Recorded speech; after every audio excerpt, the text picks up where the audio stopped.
that in the last quarter of the Bush administration, our GDP declined by just an incredible 6%. And that at the end of the 8 years of Bush, there were over 500,000 private sector jobs lost. That was the economic record. So the point is, we are making some progress, but nowhere near enough.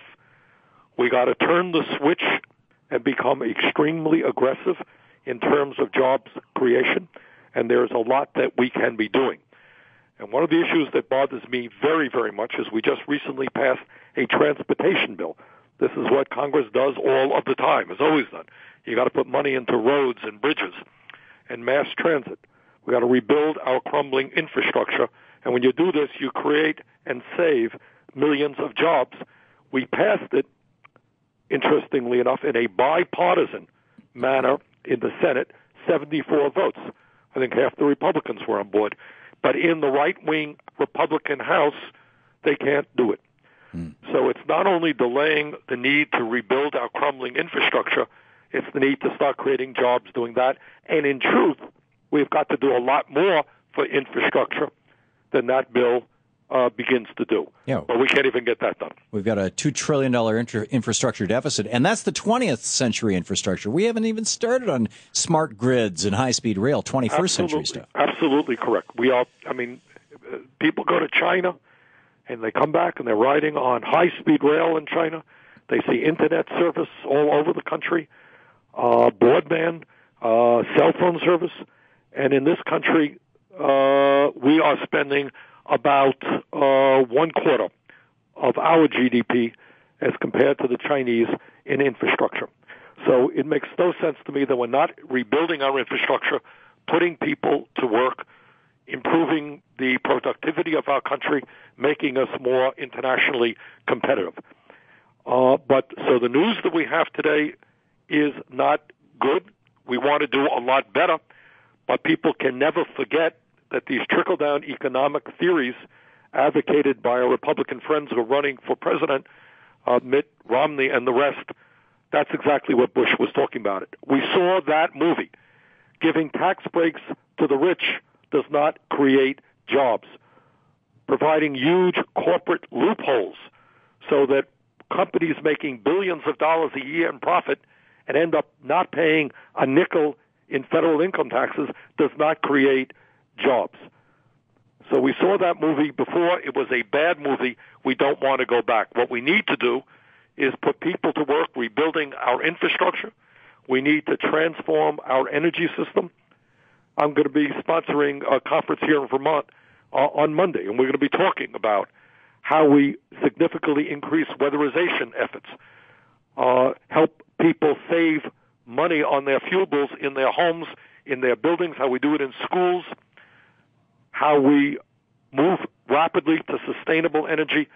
And when we do those things, we not only cut greenhouse gas emissions, which is absolutely imperative, but we also save people money on their fuel bills, and we create a decent number of jobs. So we got to focus on transforming our energy system away from fossil fuel. And last but certainly not least, if we're talking about real job creation, we have got to finally deal with our disastrous trade policies, which make it so easy for large corporations to shut down in America, move to China, move to Vietnam, move to Mexico, and pay desperate workers in developing countries wages far, far below where the American wage level is. So those are some of the things we have to do. But at the end of the day, it's not just that unemployment is 8.2%. The truth is that when you include people who have given up looking for work, when you include people who are working part-time who want to work full-time, when you throw in the reality that millions and millions of workers have seen a decline in their real wages, they're working longer hours for low wages, you come to the realization that this country faces severe, severe economic problems. There was a study, Tom, I don't know if you happen to see it, came out, a couple of economists pointed out when we talk about inequality in America, a point that I've been making is that in a recent 25-year period, some 80% of all new income went to the top 1%. Yes. What they indicated is that between 2010 and 2009, all of the new income created, in 2010, 93% of the new income went to the top 1%. 93%. Right, that's our new economy. Yeah, and 7% went to the bottom 99%. So the rich get much richer. You got 400 individuals in this country who own more wealth than the bottom half of America, 150 million people.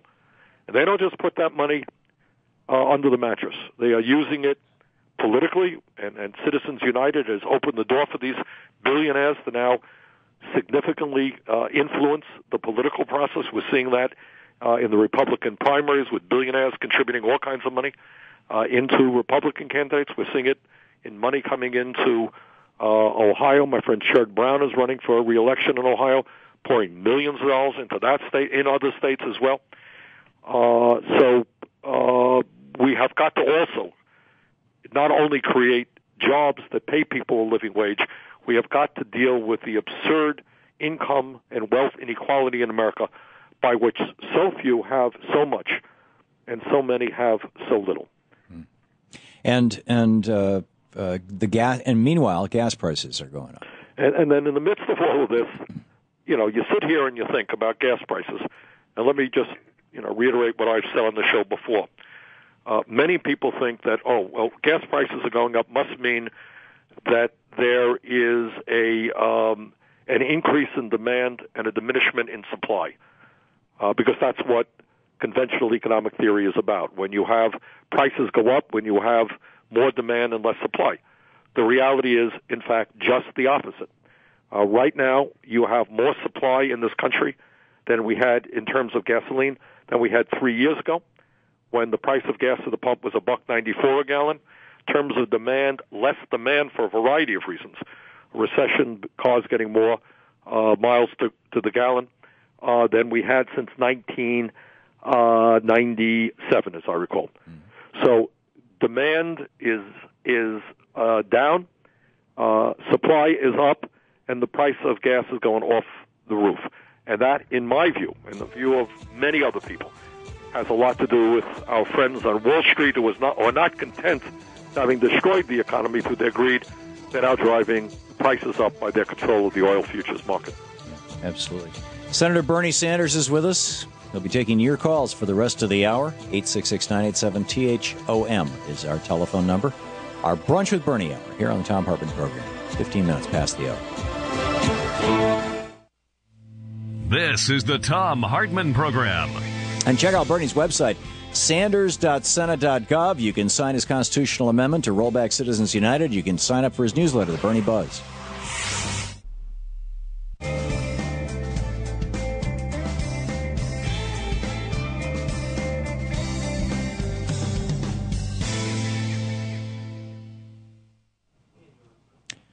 And welcome back, Thom Hartmann and Senator Bernie Sanders on the line with you. And John in Las Vegas, New Mexico. Thanks for watching Free Speech TV. John, what's up?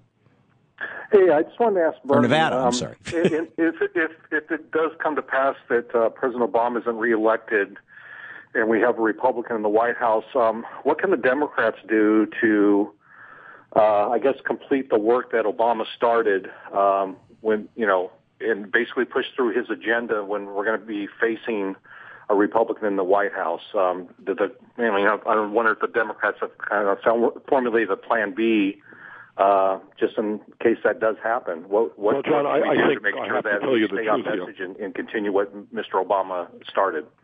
There is no plan B. If a Republican is in the White House, and obviously we don't know what the composition of the Senate and the House will be, but with a Republican in the White House, it will be very, very, very difficult to push through anything vaguely resembling a progressive agenda. And I suspect that the best that we will be able to try to do is to try to limit the kinds of what I expect would be destructive legislation, anti-worker legislation, anti-environment legislation, that will certainly be coming down the pike.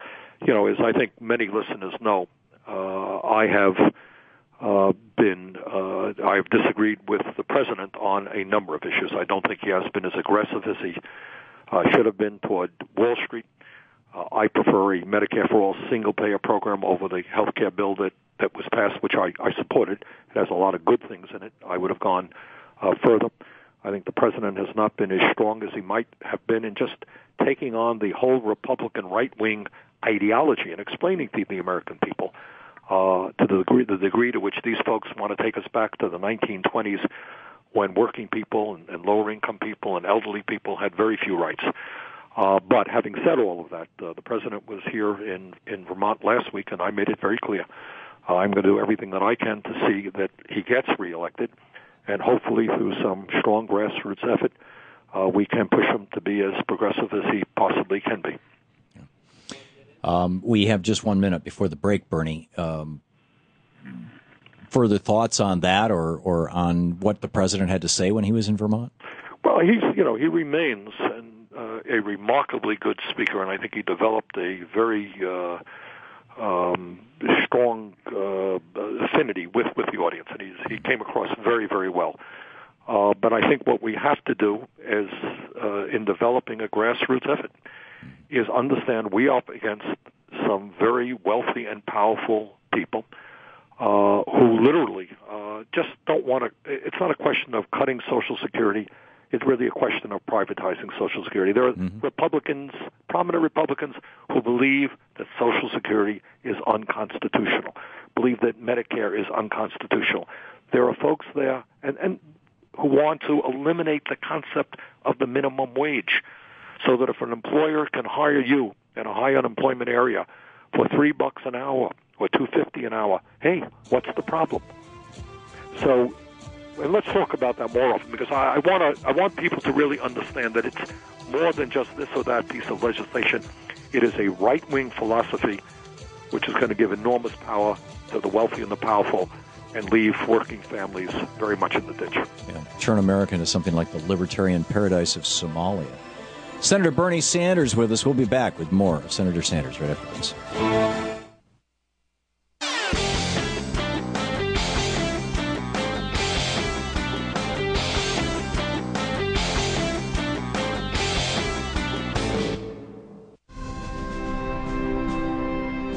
The Thom Hartmann Program is brought to you in part by Solar World. SolarWorld.com for information on solar electricity.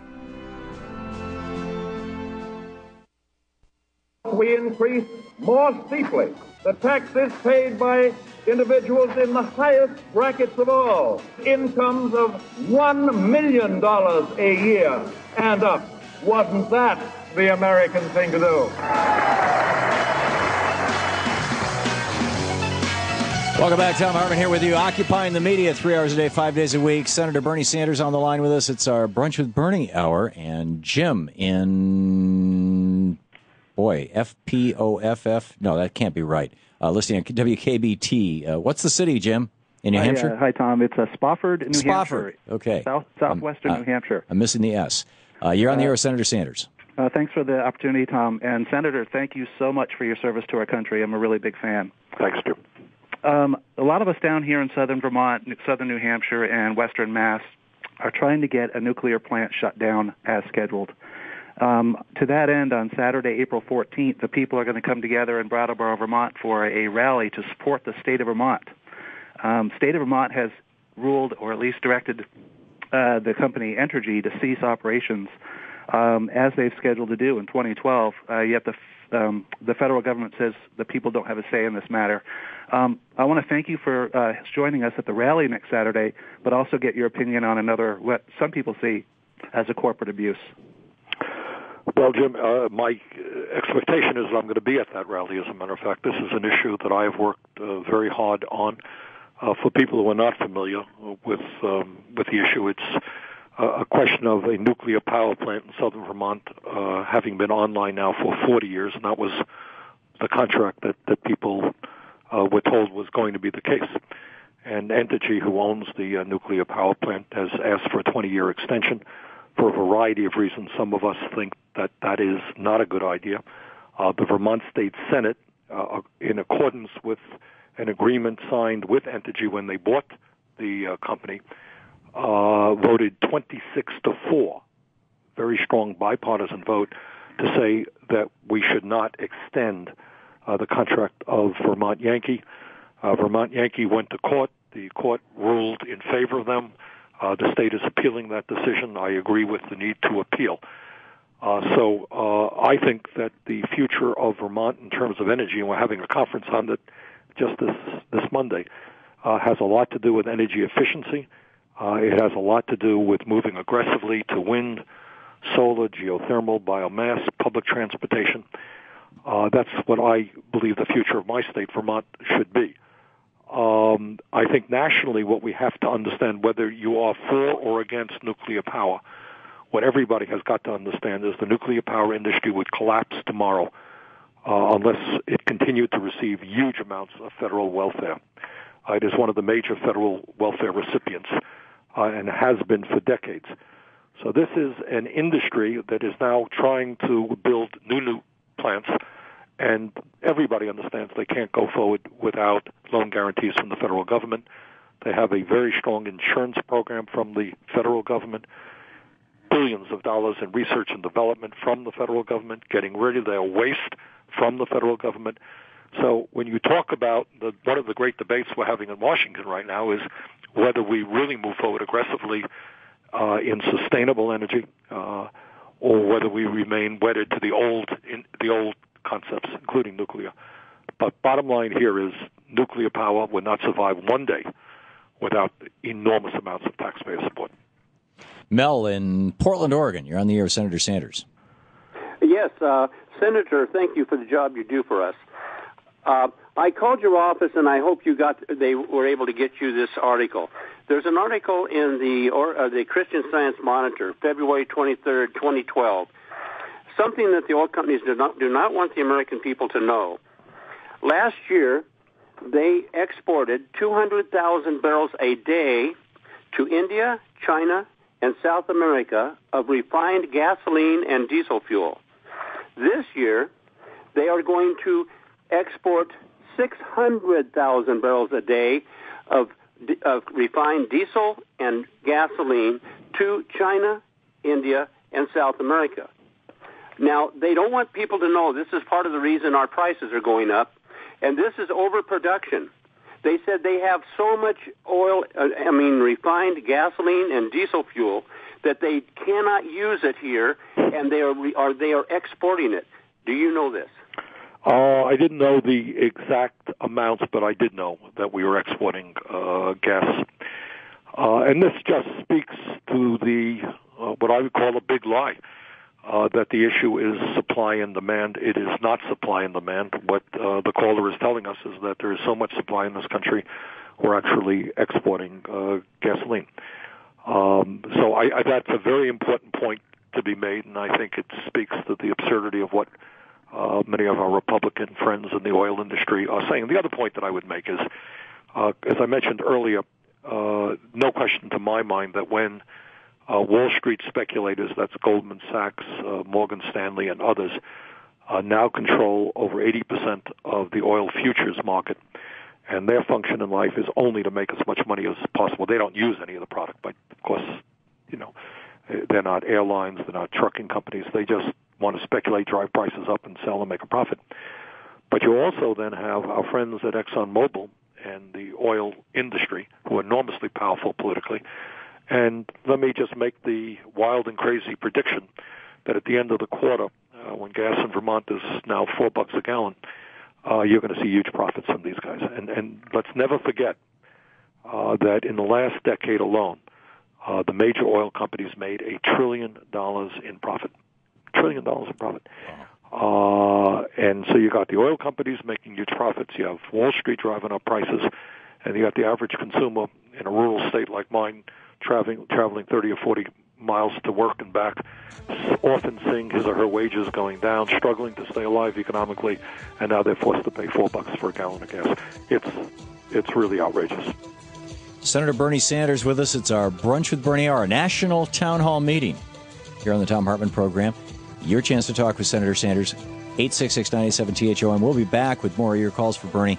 Check out his website at sanders.senate.gov.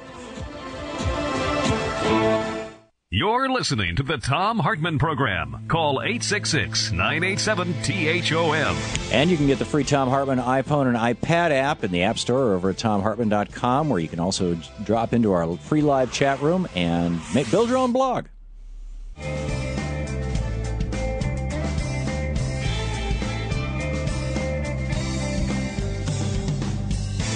The dues that we pay for the privilege of membership in an organized society. But I am afraid we have many who still do not recognize their advantages and want to avoid paying their dues. Well, best wishes for Good Friday today, if it's that for you, or Passover, which begins at sundown tonight, if it's that for you. Welcome back. Thom Hartmann here with you, and we're talking with Senator Bernie Sanders. It's our Brunch with Bernie hour, taking your calls, our national town hall meeting.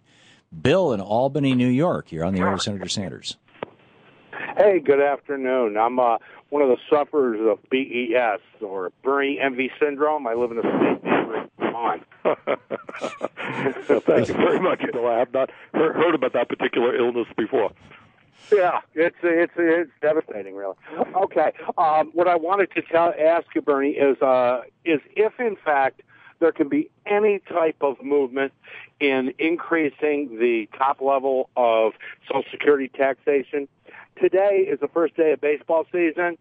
After the fifth inning of the first game, Alex Rodriguez no longer pays Social Security tax. He will not pay any FICA after the fifth inning of the first game of the year. And I just was hoping there could be a move afoot. Well, Bill, I'm going to increase your envy here by telling you that I've introduced that legislation. We just lost Bill. We have done that. What Bill is talking about, I want everybody to understand it because it's very, very important. There are enormous attacks against Social Security precisely because Social Security is a government program that has done exactly what it was designed to do. It has been enormously successful. With minimum administrative cost, Social Security has reduced poverty among seniors from 50% before Social Security to 10% today, not to mention providing enormous support for people with disabilities and for widows and orphans. Now, those people who do not believe that government should play an important role in our lives in protecting the elderly or the sick or the children have been attacking Social Security for every which way. And a lot of what they're saying is basically dishonest. For example, Social Security has been attacked for adding to the deficit. It has not. Social Security is funded by the payroll tax, an independent source of funding. Social Security has a $2.5 trillion surplus. Social Security today can pay out every benefit owed to every eligible American for the next 25 years. What Bill is talking about is the fact that right now, if you make $110,000 a year, you're going to pay your Social Security FICA tax on that $110,000. If you make $1 million, all you pay is on the first $110,000. There is a ceiling, which is at $110,000. If you lift that ceiling, and you can start not at $110,000, but even at $250,000, if you do that and ask people to pay Social Security taxes on that higher income, what you will do is make Social Security solvent for the next 75 years, which is what actuaries want. That's the simple solution. I've introduced that legislation. We have a number of co-sponsors. And in fact, interestingly enough, that is exactly the legislation that Barack Obama campaigned on in 2008. Wayne in Chicago, listening in Chicago's Progressive Talk, WCPT. You're on the air with Senator Sanders. Good afternoon. It's an honor to speak with you, Senator Sanders. Thank you. Yes, my question is, the Commodities Futures Trading Commission. My question is, are there laws already on the books to prevent the speculators from just driving up the price of the oil futures through speculation? And what am I trying to say here? Well, I think you've said why isn't the CFTC enforcing the law? And are there laws? Right. Why is it CFT? Because they don't. The speculators don't take the actual delivery of the oil. Right. So why are they even allowed to speculate on it in the first place? Wayne is raising an issue that I and a number of others are working on right now, and it is a source of enormous frustration. And I'll tell you why. As Wayne implies, in fact, as part of the Dodd-Frank financial reform bill passed a couple of years ago, there is a very clear provision in that bill which says that the Commodity Futures Trading Commission has got to end excessive speculation. That's what they have to do. And they were told that they had to do it in January 2011. Well, now we are 14 months after that, and they still have not acted. And that's why some of us have put forth legislation to say that they have got to act, and as soon as that's passed, within 2 weeks. Now, they will tell you the reason they haven't acted is there's a lawsuit. They have told you against them by Wall Street.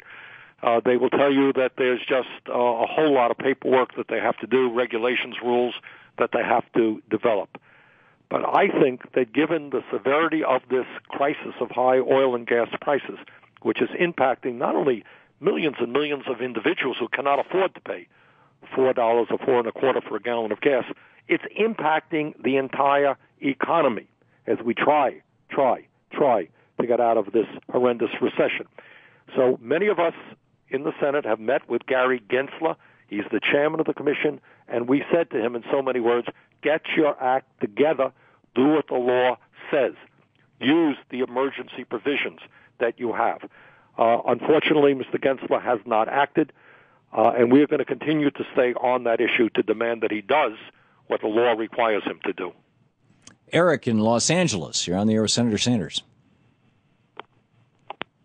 Eric? Senator Sanders, hello. I had a quick question about the budget, and the Republicans keep on saying that the Senate hasn't passed a budget in I don't know how long, and I wanted to find out, your thoughts on that and why that's happening. Well, one of the reasons, I think that's probably not accurate. We're operating under the budget that was passed when the super committee did not come up with a conclusion. So there is a budget out there which will call for significant cuts in military spending and in discretionary spending. I'm not happy about it, but that is a budget that we are operating under. The main point here, I think, is that our Republican friends will tell us that in the House they have passed the budget, or they will pass the budget, and it's true. It's important to look at what that so-called Ryan budget is about. And what the Republican budget is about, which I think all of us have got to fight very, very hard, is more of this trickle-down economics in which huge tax breaks will go to millionaires. There will be an extension of Bush's tax breaks for the rich, massive cuts in Medicaid, the complete transformation of Medicare into a voucher program, which will give seniors a check, and then they go out and find some private insurance company, and that check will in no way cover their needs if there's a serious illness. Republicans also are laying the groundwork for cuts in Social Security, cutting Social Security administration, and cutting virtually every program that low and moderate income people depend upon in our country. So what the Ryan budget is about, which has passed the House, is the same old, and it's a budget that apparently Mitt Romney strongly supports. More tax breaks for millionaires and billionaires and cuts to many, many programs that millions of people depend upon every day just to get by. Phil in Helena, Montana, you're on the air with Senator Sanders. Hi, Senator. This is a question I know that you've been working on, or support at least. My question is if the Supreme Court rules that the mandatory provisions of the health care law is unconstitutional, what do you think the chances are of the Congress passing a Medicare for all single-payer health care plan? Well, Phil, that's my position. And I think certainly if our friends on the Supreme Court who decided that Bush would become president in 2000, who gave us Citizens United and the extraordinary legal doctrine that corporations are people and can spend as much money as they want on political campaigns, if these guys now decide that healthcare reform is unconstitutional, I certainly will go forward, reintroduce the bill that I had introduced, and that is a Medicare for All single-payer program. Because at the end of the day, and here's the irony, Phil, here's the Supreme Court, maybe, we certainly hope that is not going to be the case, but considering whether or not we have a right to pass health care reform, every other major country on earth guarantees health care to all of their people as a right. And the Supreme Court here is considering whether we can come forward with a program that doesn't even guarantee health care to all as a right. It takes a step forward. So to answer your question, Phil, yes, some of us will be introducing a Medicare for All single-payer program. Brunch with Bernie, your opportunity to talk with Senator Bernie Sanders. Our national town hall meeting here on the Thom Hartmann Program. It's 45 minutes past the hour. Check out Bernie's website, sanders.senate.gov. You can sign his constitutional amendment to roll back Citizens United. You're listening to the Thom Hartmann Program. Visit ThomHartmann.com for audio and video archives. It's also a great news site, sanders.senate.gov, and you get the Bernie Buzz, so you can sign up for his newsletter. It's a fascinating news source.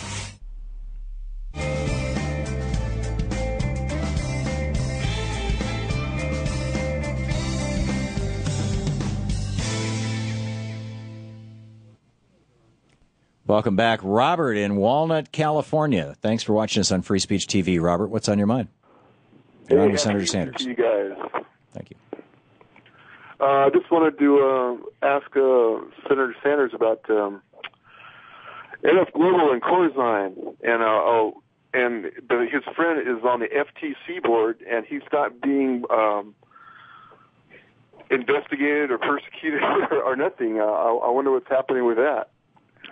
I'm sorry, Robert. I just don't know a whole lot about that. Yeah, I've never heard about that one. Dan in Colchester, Vermont. You're on, and thanks for watching Free Speech TV. Dan, you're on the air with Senator Sanders. Dan? Okay. John in Sparks, Nevada. You're watching us on Free Speech TV. You're on the air with Senator Sanders. I just want to ask one question about, I worked under President Eisenhower, and he had what was called an excessive profit tax. And 3 presidents agreed this was a felony, and they had to pay a certain percentage back to the government. Whatever happened to that law? Well, John, it's funny that you mentioned Dwight D. Eisenhower, who in his time was considered to be a moderate Republican. Under Eisenhower, and Tom, you, I think, have the facts probably in your head clearer than I do, the top tax rate was what, somewhere around 90%? 91%. And, 91%. And corporations paid 35% of the total federal budget. Total revenue into the federal budget was in the 30s, the low 30s. So the point being that what people like Eisenhower and many Republicans at that point, probably, most of the Democrats believed, is that in certain periods when you had companies, i.e., say, oil companies today, making huge profits, while people are paying $4 for a gallon of gas, that it is appropriate to ask these people to pay more in taxes so that we could deal with the needs of the American people. So what you had is Eisenhower then if that proposal, Eisenhower's proposals, were brought before the Republican caucus today, to say the least, they would be considered probably communistic, and I doubt that they would get one vote in the caucus, which is what a guy like a moderate Republican like Eisenhower believed. In fact, we have evolved so far that not only are we not talking about excessive profit taxes on profitable corporations, what you're talking about is giving these hugely profitable corporations like ExxonMobil huge tax breaks. And one of the bills that the Democrats will be bringing forth, and I will strongly support in the next couple of weeks, is to do away with tax loopholes for oil companies like ExxonMobil, who in some years have made billions in profit and not only paid nothing in taxes, they got actually rebates from the IRS. So I would say to John that we have come a very long distance. The Republican Party has moved from being a center-right party to a right-wing extremist party heavily funded by the oil companies and the coal companies and so forth. So that idea, John, believe me, would not get any support within the Republicans or the House of Representatives. It is our Brunch with Bernie hour. Senator Bernie Sanders on the line with us. He'll be back with more of your calls right after this. It is 3:49 here on the East Coast. Stick around.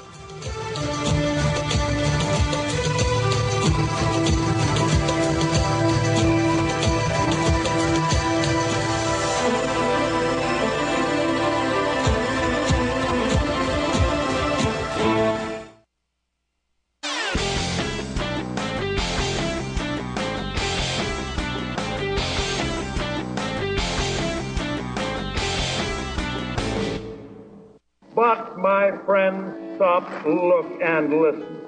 You will find what the propagandists do not tell you. When many little people in many little places do many little things, then the whole world changes, you see. We are looking for the same thing. Welcome back to the place where despair is not an option, the Thom Hartmann Program. It's our Brunch with Bernie hour. Senator Bernie Sanders taking your calls. Terry in Bluefield, West Virginia. You're on the air with Senator Sanders. Yes, sir. I was trying to figure out, okay, if you talk about, the possibility of Social Security being becoming insolvent. I'm on Social Security, and the reason, as I understand, is that Congress, rather than putting our Social Security payments into a trust fund as it was supposed to have been originally set up, is that it goes into a general fund. And so y'all in Congress just go ahead and spend it like you want it. Is that correct? Well, it's half correct, Terry, but here's what happened. During the Vietnam War, President Johnson, in order to pay for the war, essentially, and to hide the cost of the war, merged the two funds. That is true. But what is not true, Terry, is some of my right-wing friends will say, well, there really is no money in the Social Security Trust Fund because it's just IOUs, The fact of the matter is there is a trust fund today of $2.5 trillion that can pay out benefits for the next 25 years. And what Social Security does do, as you would want them to do, is to lend money out at an interest rate. They don't put the money underneath their mattress. They make money. So, Terry, in one sense, you're right. The funds were merged back in the 60s, but in another sense, you are wrong. There is clearly a very separate ledger. Go to the Social Security Administration, I suspect, to have it up in their website, what the surplus is and how long it can pay out benefits. And that number is about 25 years. So bottom line is Social Security is very solvent. We want to make it even more solvent. But anyone who tells you that Social Security is going bankrupt is not telling you the truth. And what happens at 25 years? It would pay out something like 80% of all benefits.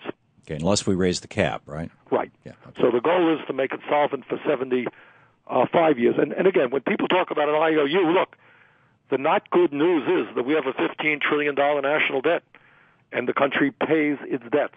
Mm-hmm. So this is not just pieces of paper. This is the faith and credit of the United States of America. These Treasury bills. Ken in Jones, Oklahoma. You're on the air with Senator Bernie Sanders. Thanks for watching Free Speech TV. Thank you.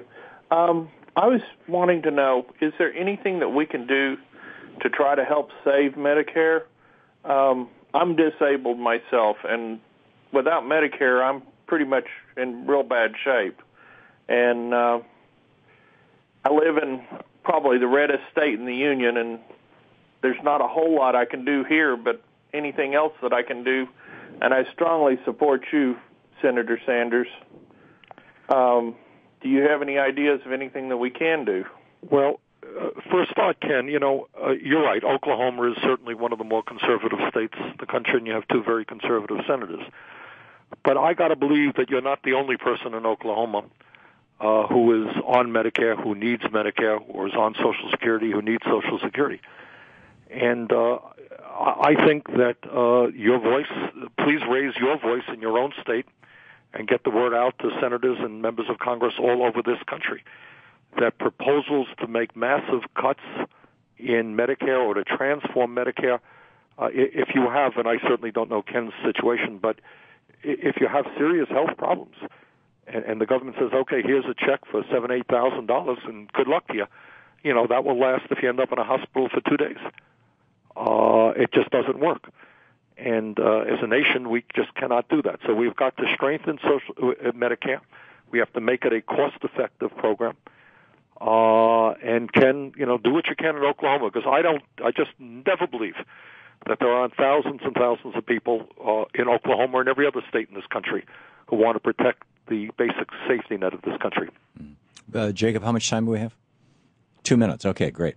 Rodney in Chicago Heights, Illinois, listening to WCPT. You're on with Senator Sanders.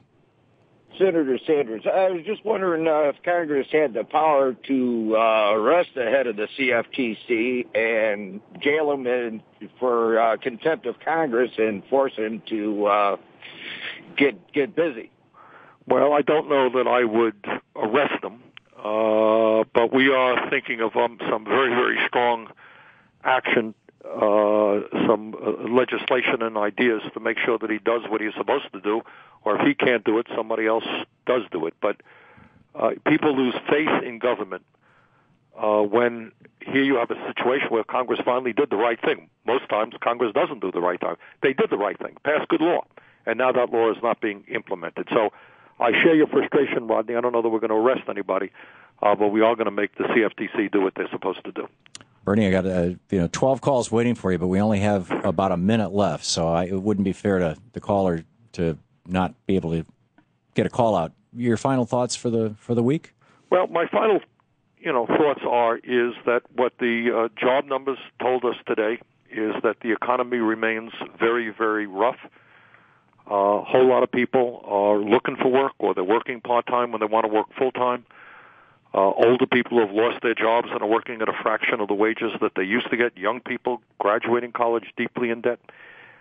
These are issues that we can address as a society and as a nation. But to do that, we're going to have to demand that the United States Congress and the President start working for everybody, all of our people, even if you're not making millions of dollars in campaign contributions, rather than just the very few at the upper end, top end of the income ladder.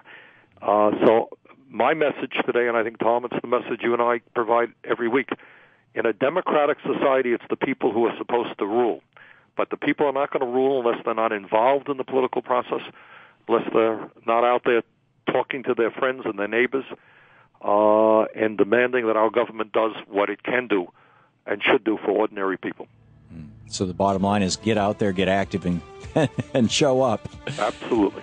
Senator Bernie Sanders, thank you so much, Bernie. Good to be with you. Always great having you on.